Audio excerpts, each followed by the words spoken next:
ಚಿತ್ರದುರ್ಗ ಮೂಲದ ರೇಣುಕಾಸ್ವಾಮಿ ಕೊಲೆ ಪ್ರಕರಣದಲ್ಲಿ ಪ್ರಾಸಿಕ್ಯೂಷನ್ಗೆ ಹಿನ್ನಡೆ ಆಗಿದೆ. ರೇಣುಕಾಸ್ವಾಮಿ ತಾಯಿ ಪ್ರತಿಕೂಲ ಸಾಕ್ಷಿ ಅಂತ ಪರಿಗಣಿಸಬೇಕು ಅಂತೇಳಿ ಮನವಿ ಮಾಡಿಕೊಳ್ಳಲಾಗಿತ್ತು. ಆದರೆ ಆ ಮನವಿಯನ್ನು ತಿರಸ್ಕರಿಸಿದೆ ಕೋರ್ಟ್. ಪ್ರಾಸಿಕ್ಯೂಷನ್ ಸಲ್ಲಿಸಿದಂಥ ಅರ್ಜಿಯನ್ನು ತಿರಸ್ಕಾರ ಮಾಡಿದೆ ಕೋರ್ಟ್. ಸಾಕ್ಷಿ ಹೇಳಿಕೆ ವೇಳೆ ಹಲವು ಗೊಂದಲಕಾರಿ ಹೇಳಿಕೆಯನ್ನು ನೀಡಿದಂಥ ರೇಣುಕಾಸ್ವಾಮಿ ತಾಯಿ ರತ್ನಪ್ರಭಾ, ಆ ರತ್ನಪ್ರಭಾರನ್ನ ಪಾಟಿ ಸವಾಲ್ ಒಳಪಡಿಸೋದಕ್ಕೆ ಅವಕಾಶ ಕೋರಿ ಮನವಿಯನ್ನು ಸಲ್ಲಿಸಲಾಗಿತ್ತು. ಕೋರ್ಟ್ಗೆ ಮನವಿಯನ್ನು ಮಾಡಿಕೊಂಡಿದ್ದು ಎಸ್ಪಿಪಿ ಪ್ರಸನ್ನಕುಮಾರ್ ಅವರು. ಸಾಕ್ಷಿ ಹೇಳಿಕೆ ಹಾಗೂ ಪಾಟಿ ಸವಾಲ್ಗೆ ಅವಕಾಶವನ್ನು ಕೋರಿದಂಥ ಪ್ರಾಸಿಕ್ಯೂಷನ್ ಇವತ್ತು ಪ್ರಾಸಿಕ್ಯೂಷನ್ ಸಲ್ಲಿಸಿದ ಅರ್ಜಿಯನ್ನು ಮನವಿಯನ್ನು ತಿರಸ್ಕರಿಸಿ ಕೋರ್ಟ್ ಆದೇಶವನ್ನು ಹೊರಡಿಸಿದೆ. ಮತ್ತಷ್ಟು ಮಾಹಿತಿಯನ್ನು ಕೊಡೋದಕ್ಕೆ ನಮ್ಮ ಕ್ರೈಮ್ ರಿಪೋರ್ಟರ್ ಅಭಿಷೇಕ್ ಫೋನ್ ಸಂಪರ್ಕದಲ್ಲಿದ್ದಾರೆ. ಅಭಿಷೇಕ್, ಕೋರ್ಟ್ ತಿರಸ್ಕರಿಸಿದೆ ಅರ್ಜಿಯನ್ನು ಪ್ರಾಸಿಕ್ಯೂಷನ್ಗೆ ಅಂತೇನು ಪ್ರಾಸಿಕ್ಯೂಷನ್ ಸಲ್ಲಿಸಿದಂಥ ಅರ್ಜಿ ತಿರಸ್ಕಾರ ಆಗಿದೆ. What next? ಈಗಾಗಲೇ ಏನು ಈ ಸಂಬಂಧವಾಗಿ ಒಂದು ಅರ್ಜಿಯನ್ನ ಸಲ್ಲಿಕೆ ನಮ್ಮ ಏನ್ ಮಾಡ್ಲಾಗಿತ್ತು ಅಂದ್ರೆ ಹಾಸ್ಟೆಲ್ ಎವಿಡೆನ್ಸ್ ಅಂತ ಹೇಳಿ, ಆದ್ರೆ ಇದನ್ನ ಮಾಡಬಾರ್ದು ಅಂತ ಹೇಳಿ ಈಗಾಗಲೇ ಆದೇಶವನ್ನು ಕೂಡ ಕೊಟ್ಟಿದೆ. ಅಂದ್ರೆ ಈಗಾಗಲೇ ಈ ಹಿಂದೆ ತನ್ನನ್ನ ಹಾಸ್ಟೆಲ್ ಎವಿಡೆನ್ಸ್ ಅಂದ್ರೆ ಆಕೆಯ ಹೇಳಿಕೆಗಳನ್ನ ಪದೇ ಪದೇ ಚೇಂಜ್ ಮಾಡ್ತಾ ಇರುವಂತದ್ದು ಮತ್ತು ಪೊಲೀಸ್ ಕಮಿಷನರ್ ಬಳಿ, ಅಂದ್ರೆ ಈ ಹಿಂದೆ ಏನಾಗಿತ್ತು ಆರ್ಗ್ಯುಮೆಂಟ್ ಸಂದರ್ಭದಲ್ಲಿ ಪೊಲೀಸ್ ಕಮಿಷನರ್ಗೆ ನಾನು ನೇರವಾಗಿ ಈ ರೀತಿಯಾದಂತಹ ಒಂದು ಹೇಳಿಕೆಗಳನ್ನು ಕೊಟ್ಟಿದೆ ಅಂತ ಹೇಳಿ ಆಕೆ ಒಂದು ಹೇಳಿಕೆಯನ್ನು ಕೊಟ್ಟಿದ್ರು. ಆದ್ರೆ ಚಾರ್ಜ್ ಶೀಟ್ ನಲ್ಲಿ ಆ ಹೇಳಿಕೆಗಳ ಉಲ್ಲೇಖವೇ ಇಲ್ಲ. ಪೊಲೀಸ್ ಇನ್ಸ್ಪೆಕ್ಟರ್ ಮುಂದೆ ಮಾತ್ರ ಆಕೆ ಹೇಳಿಕೆಯನ್ನು ಕೊಟ್ಟಿರುವಂತದ್ದು. ಹೀಗಾಗಿ ಪದೇ ಪದೇ ಚೇಂಜ್ ಅನ್ನ ಮಾಡ್ತಾ ಇದ್ದಾರೆ. ಈಗ ಈ ನಿಟ್ಟಿನಲ್ಲಿ ಅವರನ್ನ ಸಾಕ್ಷಿ ಅಂತ ಪರಿಗಣಿಸಬಾರ್ದು ಅಂತ ಹೇಳಿ ಒಂದು ಅರ್ಜಿಯನ್ನು ಸಲ್ಲಿಸಿದ್ರು. ಈಗ ಅದರ ರಿಜೆಕ್ಟ್ ಕೂಡ ಆಗಿದೆ. ಈಗ ಆಕೆ ನಾರ್ಮಲ್ ಆಗಿ ಸಾಕ್ಷಿಗಳನ್ನ ಯಾವ ರೀತಿಯ ಎನ್ಕ್ವೈರಿಯನ್ನ ಮಾಡಬೇಕು, ಆ ಎನ್ಕ್ವೈರಿಯನ್ನ ಮಾಡುವಂತಹ ಮುಖಾಂತರ ಅವರನ್ನ ಕ್ರಾಸ್ ಮಾಡುವ ಒಂದು ಕೆಲಸಗಳನ್ನು ಕೂಡ ಮಾಡಬೇಕಾಗುತ್ತೆ. ಹೀಗಾಗಿ ಸದ್ಯದ ಮಟ್ಟಿಗೆ ಸ್ವಲ್ಪ ಹಿನ್ನಡೆ ಅಂತಾನೆ ಹೇಳ್ಬೋದು. ಈಗ ಯಾವ ಹೇಳಿಕೆಗಳನ್ನ ಚಾರ್ಜ್ ಶೀಟ್ ನಲ್ಲಿ ಉಲ್ಲೇಖ ಮಾಡಿ ಹೇಳಿಕೆಯನ್ನು ಕೊಟ್ಟಿದ್ರು ಅದಕ್ಕೆ ಒಂದು ಸ್ಟಿಕ್ ಆನ್ ಆಗುವಂತಹ ಒಂದು ಕೆಲಸಗಳನ್ನ ಮತ್ತೆ ಆಕೆಗೆ ಮನವಿಯನ್ನ ಮಾಡುವಂತಹ ಅಂದ್ರೆ ಆಕೆಗೆ ಸೂಚನೆಯನ್ನ ನೀಡುವಂತಹ ಕೆಲಸವನ್ನು ಕೂಡ ಕೋರ್ಟ್ ಮುಂದಿನ ಹಂತದಲ್ಲಿ ಮಾಡಲಿದೆ. ನಾಗೇಂದ್ರ ಬಾಬು. ಅಭಿಷೇಕ್, ಈಗ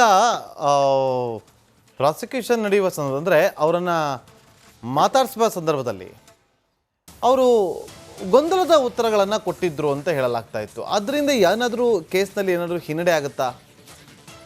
ಏನು ಸರ್ಕಾರದ ಪರ ಮನವಿಯನ್ನ ಏನ್ ಮಾಡಿದ್ದಾರೆ, ಇದೇ ಉದ್ದೇಶಕ್ಕಾಗಿ ಈ ಒಂದು ಹಾಸ್ಟೆಲ್ ಎವಿಡೆನ್ಸ್ ಗಳನ್ನ ಮಾಡ್ಕೊಳ್ಳಿ ಅಂತ ಹೇಳಿ ಆಕೆ ಸರ್ಕಾರ ಒಂದು ಹೇಳಿಕೆಗಳನ್ನ ಅಂದ್ರೆ ವಕೀಲರು ಏನಿದ್ದಾರೆ ಅವರು ಕೋರ್ಟಿಗೆ ಮನವಿಯನ್ನ ಮಾಡ್ಕೊಂಡಿರುವಂತದ್ದು. ಪದೇ ಪದೇ ಹೇಳಿಕೆಗಳನ್ನ ಬದಲಾವಣೆ ಮಾಡ್ತಾ ಇದ್ದಾರೆ. ಅಂದ್ರೆ ಒಂದ್ಸಲ ಬಾಲನ್ ಅವರು ಕ್ರಾಸ್ ಅನ್ನ ಮಾಡಿದಂತಹ ಸಂದರ್ಭದಲ್ಲಿ ಕೂಡ ರೇಣುಕಾಸ್ವಾಮಿ ತಾಯಿ ಏನಿದ್ದಾರೆ ಅವರು ಬೇರೆಯದೇ ಆದಂತಹ ಒಂದು ಉತ್ತರವನ್ನ ಕೊಟ್ಟಿದ್ರು. ಮತ್ತೆ ಎಸ್ಪಿಪಿ ಕ್ರಾಸ್ ಅನ್ನ ಮಾಡಿದಂತಹ ಸಂದರ್ಭದಲ್ಲಿ ಕೂಡ ಇದೇ ರೀತಿಯಾದಂತಹ ವರ್ತನೆಯನ್ನ ತೋರಿದ್ರು. ಹೀಗಾಗಿ ಇದು ಸಹಜವಾಗಿಯೇ ಚಾರ್ಜ್ ಶೀಟ್ ಸಲ್ಲಿಕೆ ಅಂದ್ರೆ ಚಾರ್ಜ್ ಶೀಟ್ ಅಲ್ಲಿ ಒಂದು ಹೇಳಿಕೆ ಇದೆ, ಮತ್ತೆ ನ್ಯಾಯಾಲಯದ ಮುಂದೆ ಸ್ಟೇಟ್ಮೆಂಟ್ ರೆಕಾರ್ಡ್ ಆಗುವಂತಹ ಒಂದು ಹೇಳಿಕೆಗಳು ಬೇರೆ ಇರುವಂತಹ ಒಂದು ಕಾರಣದಿಂದಾಗಿ ಸಹಜವಾಗಿಯೇ ಪೊಲೀಸರ ಚಾರ್ಜ್ ಶೀಟ್ ಸುಳ್ಳು ಅಂತ ಅನಿಸಿಕೊಂಡು ಬಿಡುತ್ತೆ. ಹೀಗಾಗಿ ಎಸ್ಪಿಪಿ ಅವರು ಇವರನ್ನ ಹಾಸ್ಟೆಲ್ ಸಾಕ್ಷಿಗಳನ್ನ ಅಂದ್ರೆ ಅಭಿಷೇಕ್, ಈಗ ಪಾಟಿ ಸವಾಲ್ ಅಂತಂದ್ರೆ ಏನು? ಹೀಗಾಗಿ ಇನ್ನು ಪಾಟಿ ಸವಾಲು ಅನ್ನುವಂತಹ ನಿಟ್ಟಿನಲ್ಲಿ ಏನೋ ಒಂದು ಹೇಳಲಾಗುತ್ತೆ. ಆಕೆಯಿಂದ ಕ್ರಾಸ್ ಎಕ್ಸಾಮಿನೇಷನ್ ಅನ್ನ ಈ ರೀತಿಯಾಗಿ ಹೇಳಲಾಗ್ತಾ ಇರುವಂತದ್ದು ಅಂದ್ರೆ ಕನ್ನಡದಲ್ಲಿ ಹೇಳಲಾಗುತ್ತೆ. ಸಾಕಷ್ಟು ಆಕೆಯನ್ನ ಚಾರ್ಜ್ ಶೀಟ್ ನಲ್ಲಿ ಏನ್ ಹೇಳಿಕೆಯನ್ನ ಕೊಟ್ಟಿದ್ದಾರೆ ಅದನ್ನ ಮರು ಪ್ರಶ್ನೆಗಳು ಅಂದ್ರೆ ಆಕೆಗೆ ಪ್ರಶ್ನೆಗಳನ್ನು ನೀಡುವಂತಹ ಮುಖಾಂತರ ಚಾರ್ಜ್ ಶೀಟ್ ನಲ್ಲಿ ಆಕೆ ಹೇಳಿದ್ದು ನಿಜವಾ ಸುಳ್ಳ ಅನ್ನುವಂತಹ ನಿಟ್ಟಿನಲ್ಲಿ ಆಕೆಯಿಂದ ಹೇಳಿಕೆಗಳನ್ನ ಪಡೆದುಕೊಳ್ಳುವಂಥದ್ದು ಅಂದ್ರೆ ಆಕೆಯಿಂದ ಸತ್ಯವನ್ನು ಬಿಡಿಸಿಕೊಳ್ಳುವಂತಹ ಒಂದು ಪ್ರಕ್ರಿಯೆಗೆ ಈ ಪಾಟಿ ಸವಾಲು ಅಂತ ಹೇಳಲಾಗುತ್ತೆ. ಈ ಹಿನ್ನೆಲೆಯಲ್ಲಿ ಸದ್ಯ ಈ ಒಂದು ಪಾಟಿ ಸವಾಲು ಸಂದರ್ಭದಲ್ಲಿಯೇ ಈಕೆ ಗೊಂದಲದ ಹೇಳಿಕೆಯನ್ನ ಕೊಡ್ತಾ ಇರುವಂತಹ ಕಾರಣದಿಂದಾಗಿ ಮುಂದಿನ ಟ್ರಯಲ್ ಸಂದರ್ಭದಲ್ಲಿ ಆರೋಪಿಗಳಿಗೆ ಶಿಕ್ಷೆ ಆಗೋದಕ್ಕೆ ಇದು ಒಂದು ಈ ರೀತಿಯಾದಂತಹ ಗೊಂದಲದ ಹೇಳಿಕೆಗಳು ದಾರಿ ತಪ್ಪಿಸುತ್ತೆ ಅನ್ನುವಂತಹ ಕಾರಣದಿಂದಾಗಿ ಎಸ್ಪಿಪಿ ಅವರು ಒಂದು ಈ ರೀತಿ ಹಾಸ್ಟೆಲ್ ಎವಿಡೆನ್ಸ್ ಮಾಡ್ಕೊಳ್ಳಿ ಅಂತ ಹೇಳಿ ಮನವಿಯನ್ನ ಮಾಡಿರುವಂಥದ್ದು. ಆದ್ರೆ ಈಗ ಸದ್ಯದ ಮಟ್ಟಿಗೆ ರಿಜೆಕ್ಟ್ ಆಗಿದೆ. Nagendra Babu. Okay, thank you Abhishek ನಿಮ್ಮೆಲ್ಲ ಮಾಹಿತಿಗಾಗಿ.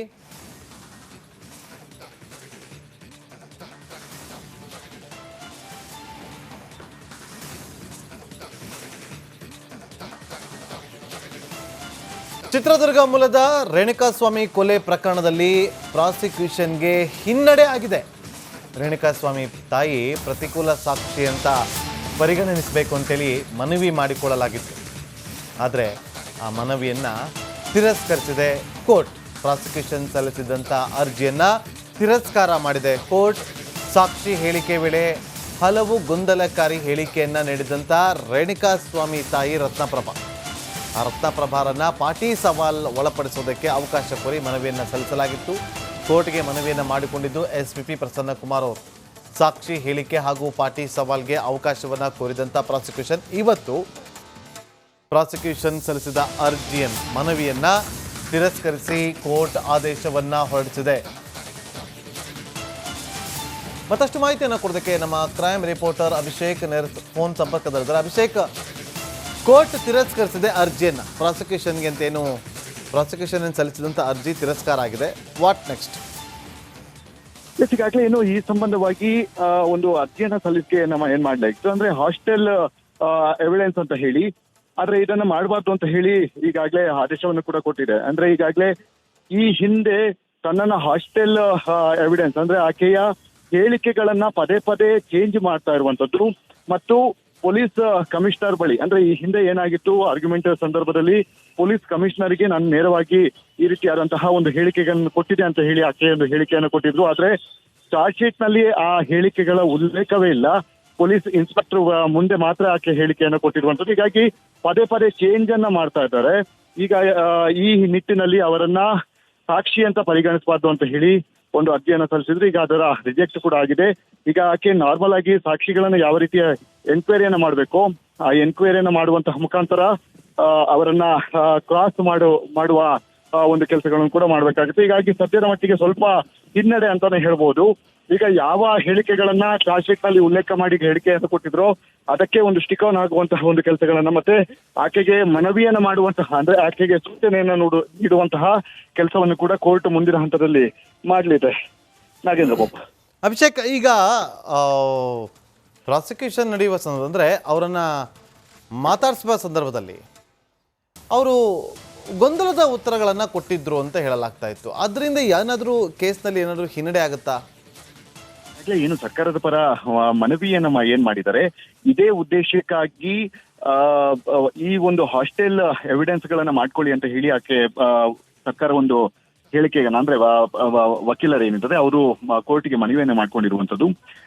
ಪದೇ ಪದೇ ಹೇಳಿಕೆಗಳನ್ನ ಬದಲಾವಣೆ ಮಾಡ್ತಾ ಇದ್ದಾರೆ. ಅಂದ್ರೆ ಒಂದ್ಸಲ ಬಾಲನ್ ಅವರು ಕ್ರಾಸ್ ಅನ್ನ ಮಾಡಿದಂತಹ ಸಂದರ್ಭದಲ್ಲಿ ಕೂಡ ರೇಣುಕಾಸ್ವಾಮಿ ತಾಯಿ ಏನಿದ್ದಾರೆ ಅವರು ಬೇರೆಯದೇ ಆದಂತಹ ಒಂದು ಉತ್ತರವನ್ನ ಕೊಟ್ಟಿದ್ರು. ಮತ್ತೆ SPP ಕ್ರಾಸ್ ಅನ್ನ ಮಾಡಿದಂತಹ ಸಂದರ್ಭದಲ್ಲಿ ಕೂಡ ಇದೇ ರೀತಿಯಾದಂತಹ ವರ್ತನೆಯನ್ನ ತೋರಿದ್ರು. ಹೀಗಾಗಿ ಇದು ಸಹಜವಾಗಿಯೇ ಚಾರ್ಜ್ ಶೀಟ್ ಸಲ್ಲಿಕೆ ಅಂದ್ರೆ ಚಾರ್ಜ್ ಶೀಟ್ ಅಲ್ಲಿ ಒಂದು ಹೇಳಿಕೆ ಇದೆ, ಮತ್ತೆ ನ್ಯಾಯಾಲಯದ ಮುಂದೆ ಸ್ಟೇಟ್ಮೆಂಟ್ ರೆಕಾರ್ಡ್ ಆಗುವಂತಹ ಒಂದು ಹೇಳಿಕೆಗಳು ಬೇರೆ ಇರುವಂತಹ ಒಂದು ಕಾರಣದಿಂದಾಗಿ ಸಹಜವಾಗಿಯೇ ಪೊಲೀಸರ ಚಾರ್ಜ್ ಶೀಟ್ ಸುಳ್ಳು ಅಂತ ಅನಿಸಿಕೊಂಡು ಬಿಡುತ್ತೆ. ಹೀಗಾಗಿ SPP ಅವರು ಇವರನ್ನ ಹಾಸ್ಟೆಲ್ ಸಾಕ್ಷಿಗಳನ್ನ ಅಂದ್ರೆ ಅಭಿಷೇಕ್, ಈಗ ಪಾಟಿ ಸವಾಲ್ ಅಂತಂದ್ರೆ ಏನು? ಹೀಗಾಗಿ ಇನ್ನು ಪಾಟಿ ಸವಾಲು ಅನ್ನುವಂತಹ ನಿಟ್ಟಿನಲ್ಲಿ ಏನೋ ಒಂದು ಹೇಳಲಾಗುತ್ತೆ. ಆಕೆಯಿಂದ ಕ್ರಾಸ್ ಎಕ್ಸಾಮಿನೇಷನ್ ಅನ್ನ ಈ ರೀತಿಯಾಗಿ ಹೇಳಲಾಗ್ತದೆ.